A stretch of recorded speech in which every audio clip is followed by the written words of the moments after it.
মানে আওয়ামী লীগ যদি আপন শক্তিতে শক্তিমত্তা রাজপথ গরম করে নিজেরা নিজেদের মতো ফিরে আসতে পারে, যেদিন ফিরে আসবে ওই দিন সরকারের 12টা বেজে যাবে। আবার অন্যদিকে যদি সরকার পরিস্থিতির কারণে বাধ্য হয় আওয়ামী লীগের উপর নিষেধাজ্ঞা তুলতে, যেদিন নিষেধাজ্ঞা তুলবে সেই দিনই সরকারের যে ক্রেডিবিলিটি, ক্রেডেনশিয়ালিটি, পাওয়ার, এই জিনিসগুলো জিরো হয়ে যাবে। এই মুহূর্তে তাহলে আওয়ামী লীগের ফিরে আসার পথটি কি অ্যাক্সিডেন্টালি নাকি নিয়মতান্ত্রিক ভাবে হওয়ার সম্ভাবনা আছে? নিয়মতান্ত্রিক ভাবে হওয়ার কোনো সম্ভাবনা নাই। এটা অ্যাক্সিডেন্টাল হওয়ার সম্ভাবনা, সারপ্রাইজিং হওয়ার সম্ভাবনা। যেভাবে ধরেন তারেক রহমান সাহেব আসছে, এটা তো নিয়মতান্ত্রিক ভাবে তিনি আসেননি। তিনি পুরো জাতিকে সারপ্রাইজ করে 24 ঘন্টার সময় আমরা পাইনি। তিনি বাংলাদেশে এসেছেন ভিনি ভিডি ভিসি, আসলাম, নামলাম, 300 ফিটে গেলাম, প্রধানমন্ত্রী হয়ে গেলাম। ভিনি ভিডি ভিসি, আসলাম, দেখলাম, জয় করলাম। ইনুস সাহেবও মানে পরপর হয় কি ঘটনা 3টা ঘটে। তা আমাদের দেশে 3টি ভিনি ভিডি ভিসি হয়েছে, এসে দুটো মানে হয়েছে। ইউনূস সাহেব একেবারে প্যারিস থেকে আসলেন, 8 তারিখে আসলেন, এসে রাজা হয়ে গেলেন। আবার তারেক রহমান সাহেব আসলেন, এসেই তিনি রাজা হয়ে গেলেন। তিনি নির্বাচিত হইলেন ফেব্রুয়ারি মাসে, কিন্তু তিনি যেই দিন ডিসেম্বর মাসের 25 তারিখে পা দিয়েছেন ওই দিন থেকে তিনি রাজা। তো বোঝার চেষ্টা করেন যে যে ইনস্ট্যান্স গুলো ইউনুসের ক্ষেত্রে ঘটছে, জিনিসটা সেই ইনস্ট্যান্স যে শেখ হাসিনার ক্ষেত্রে বা আওয়ামী লীগের ক্ষেত্রে ঘটবে না, আপনি এটা কি করে বলবেন বলেন? হ্যাঁ, আওয়ামী লীগ 17 বছর থেকে শুধু তো খারাপ কাজ করেনি, এই যে ভালো কাজগুলো যেগুলো করেছে, এখন এই আওয়ামী লীগের বিপদের সময় এই জিনিসগুলো রসায়ন হচ্ছে। এই রসায়নগুলোই জামাত, এনসিপি এবং বিএনপি এগুলো তাদেরকে পলিটিক্যালি, মেন্টালি, সোশ্যালি, স্পিরিচুয়ালি এগুলোকে মোকাবেলা করতে। ঢাকা শহরে কাক নেই। আপনি একবার চিন্তা করতে পারছেন যে আওয়ামী লীগের আমাদের এত কাক ছিল, হঠাৎ করে ঢাকা শহরে কাক নেই, গ্রাম্য কাক নেই। আপনি বুঝতে পারছেন এটা প্রকৃতির এটা কত বড় না, এটা প্রকৃতির একটা বিরাট অভিশাপ। আর প্রকৃতিতে কাক না থাকা মানে একটা অভিশাপ, আপনি জানেন এটা? আপনি যখনই কোনো একটা সমাজে কাক না থাকবে, কাককে বলা হয় প্রকৃতির ডাস্টবিন। আমাদের রোগ জীবাণু ময়লা আবর্জনা দূর করা থেকে শুরু করে প্রকৃতি। কিন্তু ঢাকা শহরে আপনি হঠাৎ করে দেখেন গত ইউনূসের জমানা থেকে এই পর্যন্ত ঢাকা শহরে কাক নেই, কোনো কাকের ডাকাডাকি নেই। তাহলে এই যে আল্লাহর যে একটা গজব নাজিল হয়ে গেছে ইউনূসের জমানা থেকে এই কাকের মাধ্যমে, এটা বোঝার ক্ষমতা তো আপনাকে থাকতে হবে। আগামী 23শে জুন আওয়ামী লীগের প্রতিষ্ঠা বার্ষিকী, আওয়ামী লীগের বিভিন্ন ধরনের মিছিল বা কর্মকাণ্ড এখন প্রকাশ্যে আসছে, পুলিশের সামনে দিয়েও মিছিল করছে অনেকে। সেই জায়গা থেকে পুলিশ সদর দপ্তর থেকে একটি জরুরি বার্তা দেওয়া হয়েছে সারা দেশে পুলিশের কাছে। সেখানে একটি শব্দ উল্লেখ করা হয়েছে, একটি বাক্য, যে এই ধরনের কর্মকাণ্ড থেকে আইন শৃঙ্খলা বাহিনীর উপরে ক্ষুব্ধ আচরণ সংঘটিত হতে পারে বা তাদের উপর আক্রমণ হতে পারে। এই ধরনের শব্দটি এর আগে আমরা শুনিনি, কেন এখন এসে পুলিশ এই ধরনের শব্দ চয়নের মাধ্যমে সারা দেশে পুলিশকে সতর্ক করে দিচ্ছে? তার মানে পুলিশের মনোবল কি এখন ফিরে আসেনি, অথবা পুলিশকে আতঙ্কে রয়েছে আওয়ামী লীগকে নিয়ে? না, পুলিশ আসলে আওয়ামী লীগ নিয়ে আতঙ্কগ্রস্ত হবে না। এখানে হয় কি, সরকারকে খুশি করার জন্য পুলিশকে অনেক কিছু করতে হয়। বাস্তবতা হলো যে যেখানে ওসি সাহেব তার ফোর্স সহকারে মোহাম্মদপুরের মতো জায়গাতে গিয়ে এই 15-20 জন বা 10-12 জন ছিনতাইকারী যাদের হাতে দেশীয় অস্ত্র শস্ত্র আছে তাদেরকে ফেস করতে পারছে না, তাদের হাতে পুলিশ লাঞ্ছিত হচ্ছে, মার খাচ্ছে। তো সেখানে অ্যাজ এ হোল আওয়ামী লীগের মতো একটা বড় দল, সেই বড় দলে যদি 2-3 হাজার লোক আসে, এটা আসলে মোকাবেলা করার মতো বাংলাদেশে কোনো থানা এই পর্যায়ে নেই। বিএনপির মধ্যে যে অন্তর্দ্বন্দ্ব কোলাহল এখন এমন পর্যায়ে রয়েছে, রাজনৈতিকভাবে বিএনপি, জামাত, এনসিপি তাদেরকে আসলে আওয়ামী লীগ মোকাবেলার সামনাসামনি করতে পারবে এরকম অবস্থা নেই। যেখানে আপনি চিন্তা করেন যে একজন পাওয়ারফুল মন্ত্রী মীর শাহে আলম, তো মীর শাহে আলম বেসিক্যালি বগুড়াতে বাড়ি, এটা তার প্রথম পরিচয়। দ্বিতীয় পরিচয় শোনা যায় তিনি তারেক রহমান সাহেবের বন্ধু। এই ভদ্রলোকের ভয়ে সে স্বরাষ্ট্রমন্ত্রীর মতো মানুষ তাকে তেল মারছে। মির্জা ফখরুল সাহেবের মতো মানুষ, সেখানে কোনো নড়াচড়া নেই। মির্জা ফখরুল সাহেব যে বাংলাদেশের একজন মন্ত্রী, তিনি যে এলজিআরডি মন্ত্রী আমরা কেউ জানি না। তার আচার আচরণ দেখে বোঝা যাচ্ছে মনে হয় যেন উনি চারণ কবি হয়ে গেছেন। হ্যাঁ, এখন উনি কবিতা রচনা করবেন ইত্যাদি ইত্যাদি, হ্যাঁ, মানে দর্শন শাস্ত্র করবেন এবং খুব দ্রুত, যেন উনি মনে মনে চিন্তা করেন যে আল্লাহ খুব দ্রুত আমাকে একটা মান সম্মান সহকারে এখান থেকে নিয়ে যাও, আজ তোমার ভেস্তে নিয়ে যাও, অথবা আমাকে একটা রিটায়ারমেন্টের ব্যবস্থা করে দাও। এখন সেই লোক দুটো ইউনিয়নের নাম ছেলের নামে দিল, ভাতিজির নামে দিল আর একটা ইউনিয়নের নাম। তো সেই কাজটি এত মিডিয়া এত কিছু বলার পরেও মন্ত্রী বা প্রশাসনের পক্ষ থেকে কিছু হলো না, স্বয়ং প্রধানমন্ত্রীকে এটাকে হস্তক্ষেপ করতে হলো। ইট মিনস যে এখানে প্রধানমন্ত্রীর বাইরে অন্য কারো কোনো ক্ষমতা কাজ করছে না, নো বডি ইজ অ্যাক্টিং। কাজী এখানে ওই যে পুলিশ যে কথাটা বলেছে, যেখানে পুলিশের প্রতি আক্রমণ হতে পারে, এটা মূলত পুলিশকে অ্যালার্ট করা, পুলিশকে অ্যালার্ট করা। এখন আক্রমণ যখন হবে, এটার দুটো বিষয় আছে, পুলিশ বিক্ষুব্ধ হয়ে তাদেরকে ধরবে, এর প্রশ্নই আসে না। আর দ্বিতীয়ত হলো, ওখানে আক্রমণ হতে পারে, ডোন্ট গো দেয়ার, ওখানে যেও না, সতর্ক হয়ে যেও। তো এখন যদি সতর্ক হয়ে পুলিশ ছেড়ে দেয়, তাহলে তো 23শে জুন সারা বাংলাদেশ মুসলিমের শহর হয়ে যাবে। এটা তো সরকারের জন্য খুবই একটা বিব্রতকর হয়ে যাবে। আবার যদি কন্ট্রাডিকশন অ্যান্ড কনফ্লিক্টে যায়, যে আমাদেরকে মারতে পারে, ফলে আমরা ওখানে সমস্ত কিছু, সেই জল কামান সল কামান সব জায়গাতে, ফলে কোনো একটা মিছিল দেখলেই সঙ্গে সঙ্গে সেখানে জল কামান ছেড়ে দিবে।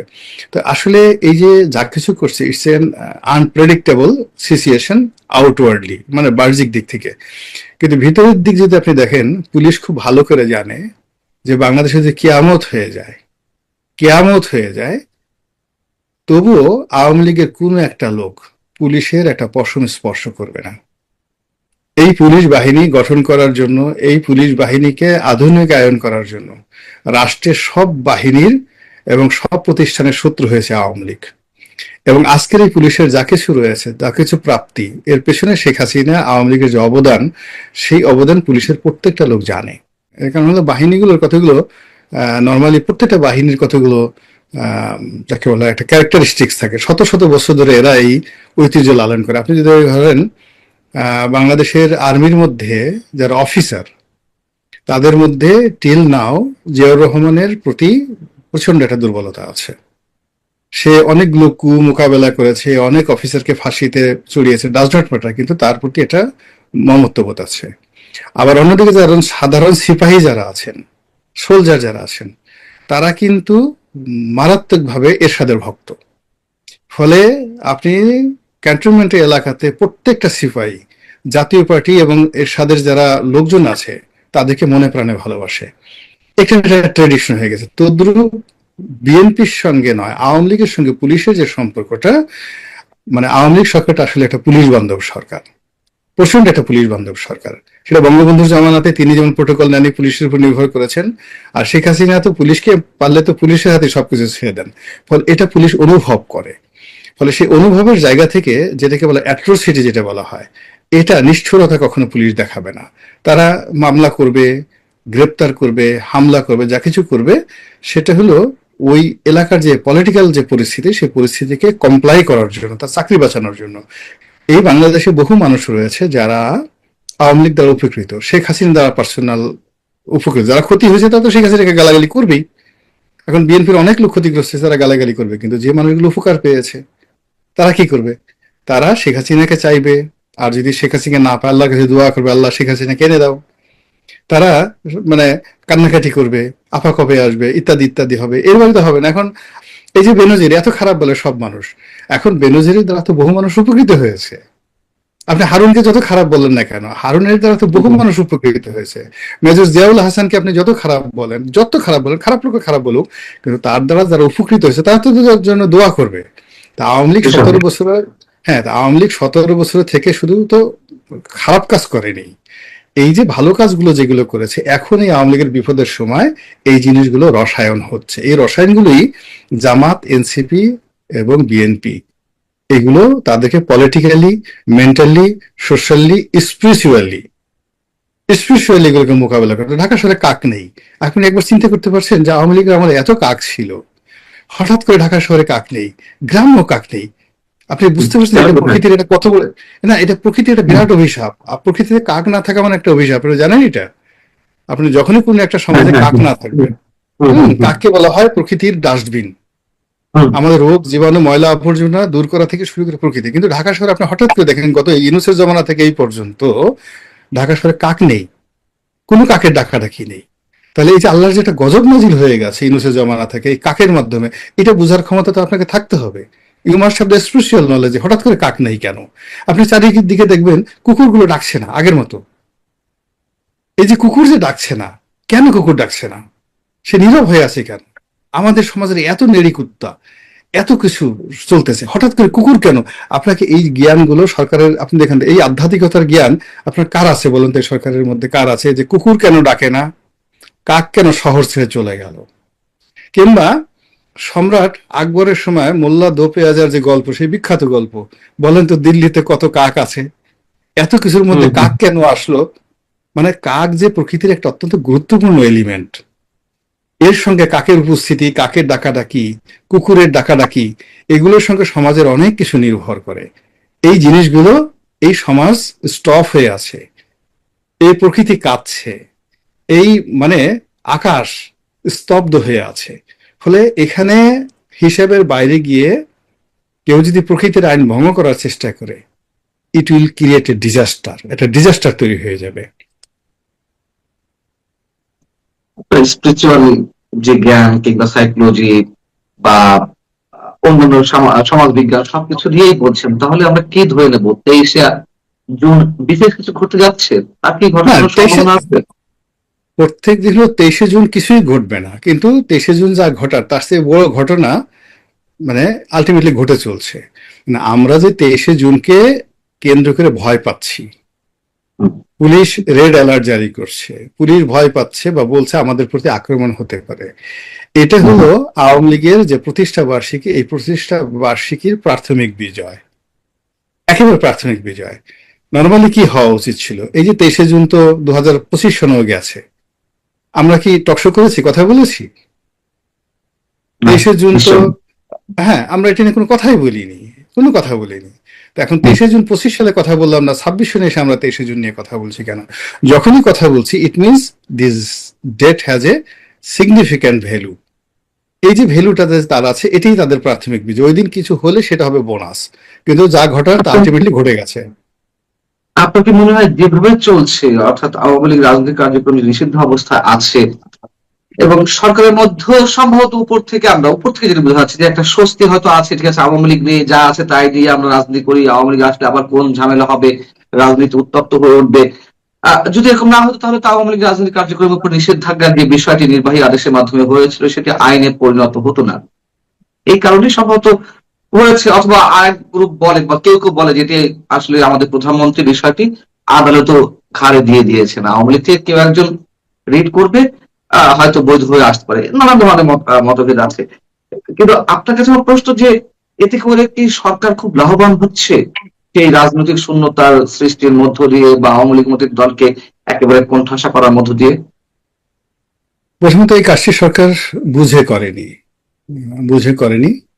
মানে যে কারণেই করুক, কোর্টে দেখ আমরা যত কিছুই করি না কেন, কাজটা খুবই অন্যায় হয়েছে এবং এই কাজের খেসারত আগামী দিনে বিএনপিকে দিতে হবে, ভীষণ রকম বিএনপিকে দিতে হবে, জামাতকেও দিতে হবে, অন্যান্য রাজনৈতিক দলকে দিতে হবে এবং রাজনৈতিক অঙ্গনকে দিতে হবে। This is one. দুই নম্বর হলো যে আওয়ামী লীগ আহ, এই যে এখন তারা নিষিদ্ধ, এটাকে তারা খুব এনজয় করছে, ভীষণ রকমভাবে এনজয় করছে, এবং এটা সব দিক থেকে তাদের জন্য একটা লাভজনক। এ কারণে তারা নির্বিবাদে নিশ্চিন্তে যে কাজগুলো তারা করতে পারছে। অন্য সময় যদি হতো, এখন যদি নিষিদ্ধ না হতো, তাহলে তাদেরকে বলা হতো গুপ্ত দল, পালিয়ে থাকা দল, মানে জামাতের মতো। যেমন আওয়ামী লীগ পলিটিক্যালি জামাতকে যেভাবে একটা বিপদে ফেলে দিয়েছিল, তারা আইনগতভাবে বদ্ধ, প্রেশার ক্রিয়েট করে তাদেরকে মানে যাকে বলে আন্ডারগ্রাউন্ডে পাঠিয়ে দিয়েছিল। এজন্য তাকে বলা হতো গুপ্ত দল। কিন্তু আওয়ামী লীগের ক্ষেত্রে সেই গুপ্ত দলটা আপনি বলতে পারবেন না, বিকজ আওয়ামী লীগ এখন আপনার নিষিদ্ধ করেছে, এখন নিষিদ্ধ আওয়ামী লীগ। তো নিষিদ্ধ আওয়ামী লীগ নিষিদ্ধ থেকে যে কাজগুলো তারা খুব অনায়াসে করতে পারছে এবং আগামীতে যারা করতে পারবে, তাতে করে তাদের ফিরে আসার যে পথ, এটা প্রশস্ত তারা নিজেরাই তৈরি করতে পারবে। এবং কোনো অবস্থাতে সরকারের পক্ষে এটা এখন যেভাবে তারা নিষিদ্ধ করেছে, এই সরকার মানে এখন এটা যদি তারা আদালতে তুলতে যায়, যেভাবেই হোক না কেন, এটা সরকারের জন্য অনেকটা নিজের বমি নিজে খাওয়ার মতো অবস্থা হয়ে যাবে। ফলে সরকার যে কাজটি করেছে, এখন সেই কাজের ফলাফল শাখের করাত। মানে আওয়ামী লীগ যদি আপন শক্তিতে সত্যি মতো রাজপথ গরম করে নিজেরা নিজেদের মতো ফিরে আসতে পারে, ইতিপূর্বে আওয়ামী লীগে যেভাবে মানে হুম। নিষিদ্ধ করা হয়েছিল ওইভাবে অতীতের মতো করে তারা ফিরে আসতে পারে, যেদিন ফিরে আসবে ওই দিন সরকারের 12টা বেজে যাবে। আবার অন্যদিকে যদি সরকার পরিস্থিতির কারণে বাধ্য হয় আওয়ামী লীগের উপর নিষেধাজ্ঞা তুলতে, যেদিন নিষেধাজ্ঞা তুলবে সেই দিনই সরকারের যে ক্রেডিবিলিটি, ক্রেডেনশিয়ালিটি, পাওয়ার, এই জিনিসগুলো জিরো হয়ে যাবে। আহ, আপনার কাছে আরেকটা বিষয় একটু জানতে চাই, সেটা হচ্ছে যে সুইস ব্যাংকের একটি প্রতিবেদন বেরিয়েছে, যে ইউনূস সরকারে আমরা দিন রাত দেখেছি আওয়ামী সরকারের বিরুদ্ধে যে টাকা পাচারের অভিযোগ, সেই টাকা ফেরত নিয়ে আসা হবে, মানে তাদের এক ধরনের বিহাইন্ড দ্য স্ক্রিনে রাজনৈতিক অস্ত্র ছিল এই বিষয়টি। আওয়ামী লীগের সময় অবশ্যই টাকা পাচার হয়েছে, কিন্তু যেটা জানা যাচ্ছে যে গত 1.5 বছরে ইউনূস সরকারের সময় আওয়ামী লীগ আমলে যে টাকা পাচার হয়েছে তার তুলনায় অনেক বেশি পাচার হয়েছে। আপনি নিজেও আপনার এক- সামাজিক যোগাযোগ মাধ্যমে হ্যাঁ, একটি স্ট্যাটাস দিয়েছেন। হ্যাঁ। 41% বেশি হয়েছে। হুম, বোঝার চেষ্টা করুন যে গত 1.5 বছর মানে আওয়ামী লীগের পতনের পরে পুরো অর্থনীতিটা একটা ধস নেমেছে। তো এখানে যারা টাকা চুরি করেছে, পাচার করেছে, তারা সবাই অলমোস্ট টাকার বস্তা পেয়েছে, থোক। এটা কোনো উপার্জন করা নয়, আর এটা কোনো কমিশন, ঘুষ নয়। এটা তারা জাস্ট একটা থোক পেয়েছে। এখন এটা কি হুম, কোনো ব্যাংকের থেকে টাকাটা ভোর থেকে নিয়েছে, না কোনো আওয়ামী লীগ নেতার বাসা থেকে নিয়েছে, নাকি একেবারে কেন্দ্রীয় ব্যাংক থেকে নিয়েছে, কোথা থেকে নিয়েছে আমরা বলতে পারবো না। নিয়েছে, নাম্বার ওয়ান। নাম্বার টু হলো, এখানে পুরো জমানাটাতে আওয়ামী লীগের মানে ইউনূসের জমানাতে ইউনূসের যারা লোকজন, তারা 1% বেনিফিশিয়ারিও না। আপনি ধরেন যদি 1 লাখ ভাগের 1 ভাগ বেনিফিশিয়ারি ইউনূস অ্যান্ড গং, এদের সংখ্যা নট মোর দেন 100। কিন্তু বাকি যদি আপনি 10 লাখ লোক ধরেন, এই 10 লাখ লোকের মধ্যে আপনার 8 লাখ লোক হলো বিএনপির, হুম, 1.5 লাখ লোক হলো জামাতের, আর 50,000 লোক হলো এই বাচ্চা কাচ্চা এনসিপির, এর যে হান্নান মাসুদ এদের। হুম, তাহলে এই আপনি 10 লাখ লোক ধরেন সারা বাংলাদেশের পলিটিক্যালি সবকিছু নিয়ন্ত্রণ করেছে ইউনূস জমানাতে। তাহলে আপনি যে লুটপাট ধরেন, তাহলে এই লুটপাটের যদি ধরেন, তাহলে আপনার মানে ইউনূসের তো 100 জনের বেশি লোক ছিল না, নট মোর দ্যান 100। বাকি লোক কাদের? জামাতের, এনসিপির এবং বিএনপির একটা বিরাট অংশ। ফলে এই যে বিএনপির যে বিরাট একটা অংশ, এই যে সুইস ব্যাংকের টাকা পাচার হয়েছে, এইটার যে রিপোর্টটা ইন পার্সেন্ট টিআইবি বর্ণ যে প্রতিষ্ঠান যখন করবে, তখন সবার আগে তারা দায়ী করবে বিএনপির লোকজনকে, দ্বিতীয় দায়ী করবে জামাতের যারা লোকজন আছে তাদেরকে, এবং জামাতে তখন এই যে জান্নাতের টিকিট, সৎলোকের শাসন, এই জিনিসগুলো সব এলোমেলো হয়ে যাবে। এখন ইদানিং তো ধরেন জামাতকে নিয়ে যে সকল কথাবার্তা হচ্ছে, ইসলামী ব্যাংক, তারপরে শেষে অন্যান্য বিষয় নিয়ে ওই দিকে লোন টোন নিচ্ছে, মানে তাদেরকে আমরা যত ভালো মনে করছিলাম বা যত আল্লাহর মানে অলি মনে করছিলাম, কিন্তু বাস্তবে এখন এমন তথ্য আসছে, বিএনপির লোকজনই বলছে, সেই তথ্যগুলো আগামীতে যখন রিপোর্ট আকারে আসবে এই সুইস ব্যাংকের এই ঘটনায়, আপনি দেখবেন যে আমাদের চোখ কপালে উঠবে না। আগে তো বললাম চোখ কপালে উঠে, আমাদের এই সমস্ত কথা শোনার সাথে যে চোখ চান্দিতে উঠে যাবে। মাথার ওই যে যেখানে মাথার মুড়ি থাকে, সে চান্দির উপর দেখবেন 2টা চোখ উঠে গেছে আর কি। এই অবস্থা, আকাশের দিকে তাকায় ছাড়া কোনো উপায় নাই আর কি। আর সামনে কপালে চোখ উঠলে তো ব্যাটারির মতো, টর্চের মতো দেখা যাবে, একটা চোখ চান্দির মধ্যে 2টা চোখ থেকে যাবে চুলের মধ্যে। তা এরকম অবস্থা তৈরি হয়ে যাচ্ছে। এবং সবচেয়ে দুর্ভাগ্য হলো, ওই যে বিএনপির আগের জমানাতে আপনি দেখেন যে একটা ব্যাড ইনস্ট্রুমেন্ট ছিল, যে 5 বার দুর্নীতিতে চ্যাম্পিয়ন। আপনি দেখেন এইবার মানে যে রিপোর্ট আসছে, টিআইবির যে রিপোর্ট আসছে, সেই রিপোর্টে দেখেন কোন জায়গাতে আসে এই যে টিআইবির গ্রুপের সাথে যে প্রধানমন্ত্রীর দহরম মহরম সম্পর্ক, তার বারবার যে তুয়াজ করছে, তদবির করছে, এর কারণটা কি? কিন্তু ঘটনাটা তো আসলে বাংলাদেশের ইফতেখার সাহেবের কিছু করার নেই। এগুলো একটা সিস্টেম অনুযায়ী এই রিপোর্টগুলো হয়, এবং সেই রিপোর্টগুলো জার্মানি থেকে যেভাবে তৈরি করা হয়, বাংলাদেশ এখানে তাদের খুব 10% অ্যাক্টিভিটিস থাকে। এখন সেই তথ্যগুলো তারা যেখান থেকে নেয়, সেই তথ্যের ভিত্তিতে যে ভয়াবহ চিত্র তুলে আসছে, সুশাসন, তারপর শেষে অবিচার, অনাচার, ঘুষ, দুর্নীতি, এটা রীতিমতো আওয়ামী লীগ না বিএনপিকে এমন ভোগান ভোগাবে, যেটা অতীতে যে কোনো সময়। এবং দেখেন আসলে কয় না যে মানুষের তকদির, 4 আঙ্গুল কপাল, কখনো আপনি কবরে যান, কবরও আপনার সাথে কপাল যাবে। তো 2001 থেকে 2006 সনে বিএনপির যে সমস্যাগুলো ছিল, এবার আমরা সবাই আশা করেছিলাম যে সেই সমস্যাগুলো থাকবে না। কিন্তু এখন বলেন তো, 2001 সন থেকে এই পর্যন্ত ওই সময় যে সমস্যাগুলো ছিল, তার কোনটা এখন নাই? জাস্ট আক্স ঠিক। ইউরোসিয়া।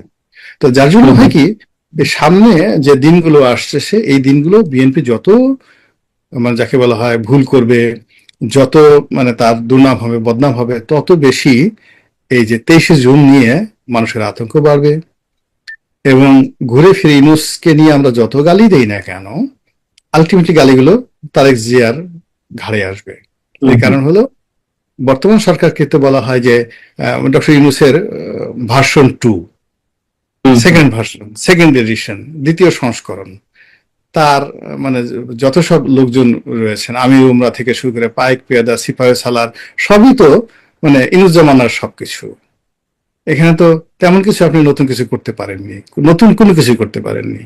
তো সেই জায়গা থেকে মানে যে কিছু একটা হবে, ভালো কিছু হবে, এটা আশা করা যাচ্ছে না। বরং উল্টো যেটা হচ্ছে সেটা হলো যে আওয়ামী লীগ যদি নিয়মতান্ত্রিকভাবে না আসে, অ্যাক্সিডেন্টালি আসে, সারপ্রাইজিংলি আসে, that will be disaster for the whole nation, everybody.